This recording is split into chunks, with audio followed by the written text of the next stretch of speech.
शक्ति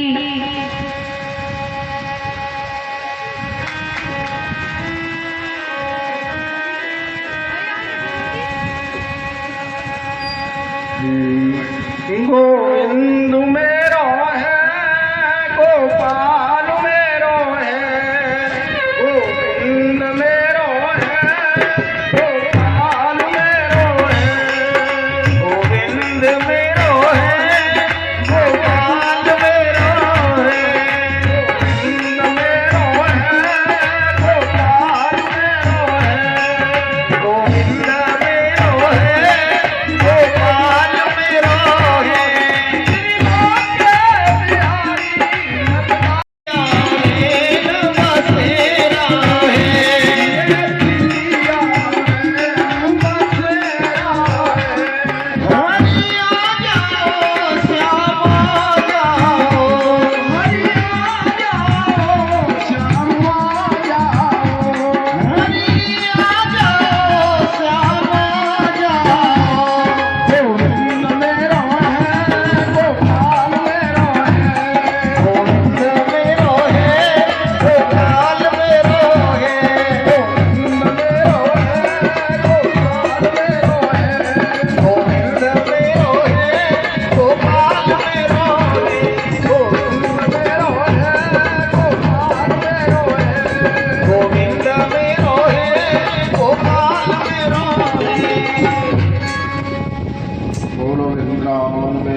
हमारी अभी तुम्हारी जो उम्र है वो इस स्थिति की है ही नहीं।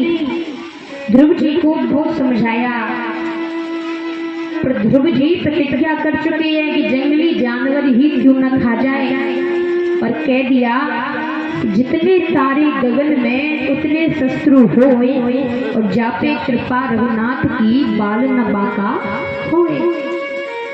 ध्रुव जी ने कह दिया कि जब तक भगवान नहीं मिलेंगे तब तक मैं लौटने वाला नहीं। इतना सब जब नारद जी ने सुना तो नारद जी समझ गए कि ध्रुव मानने वाला नहीं है।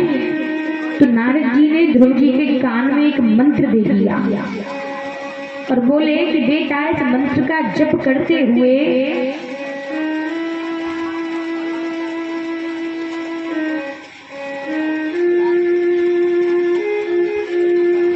और कहने लगे कि बेटा इस मंत्र का जप करते हुए तुम भगवान को याद करो और अपना से जीवन बिताओ। इस मंत्र को यमुना तट पर मथुरा में जाकर के इसका जप करना।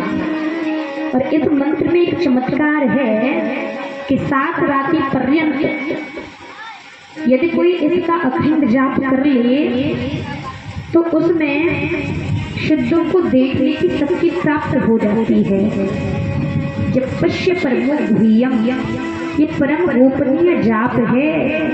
इस जाप से उमान पश्यंती खेचरा, तुम आकाशारी सिद्धों को देखने में समर्थ हो जाओगे। ध्रुव जी महाराज चले गए, मंत्र लेकर के यमुना में स्नान किया।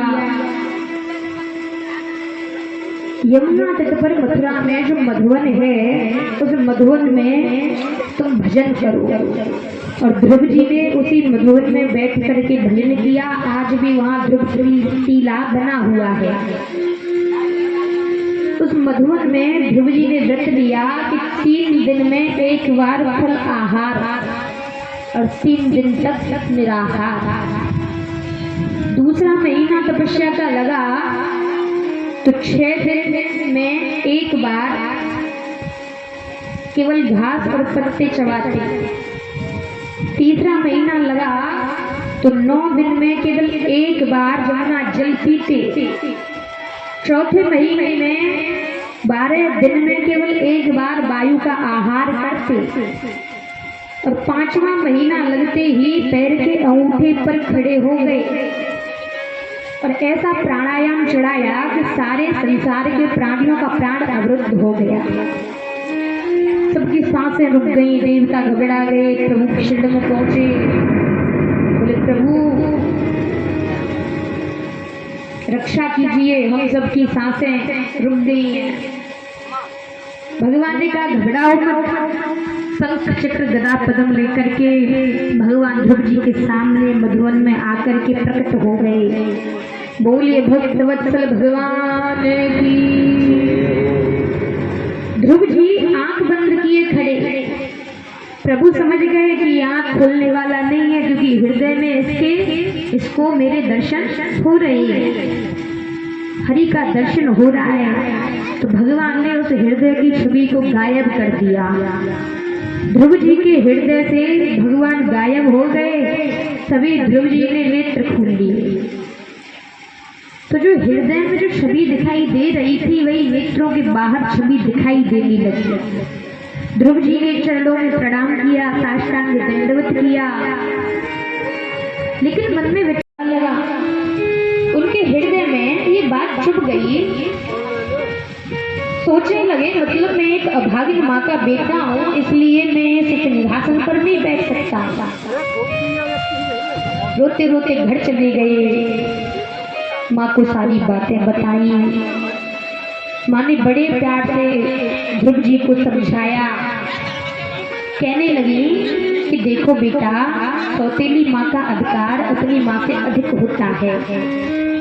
सुनीति का अपनी सौतन के प्रति क्या भाव है, ऐसे ही आप रामायण में देखें तो कौशल्या पुत्र राम को कैकेयी जी ने जब वनवास दे दिया